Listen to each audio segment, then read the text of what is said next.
We start tonight with the very latest on our weather. Yeah, we're seeing rain out there tonight. Tonight, a group from Plymouth was trained to help report the weather conditions to the National Weather Service. WSBT 22's Heather Black stopped by that training. Heather, this class has been offered since the 1970s. A South Bend man's murder conviction will stand. Alberto Cruz murdered Alma Del Real in 2015. He was sentenced last June to 60 years in prison. Cruz appealed that conviction, saying there wasn't sufficient evidence. The Court of Appeals ruled that there was.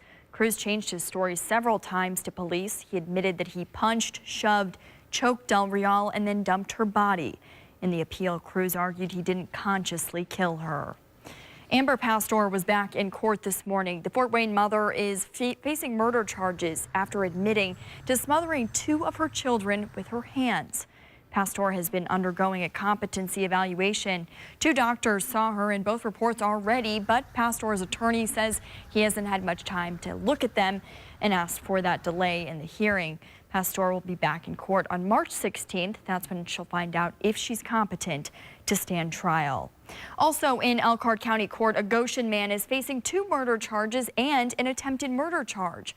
James Ross is accused in 2 separate cases, but the prosecutor decided to move forward on both at once.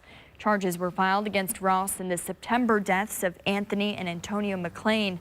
The 2 brothers were found dead outside their apartment on State Street. While he was being arraigned on those charges, Ross also had a pretrial conference for an attempted murder charge from an October shooting on Princeton Street.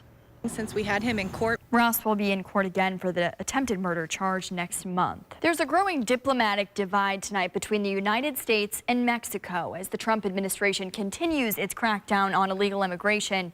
Jill Waldman reports 2 of the president's top cabinet members were in Mexico today, working to smooth over those tense relations.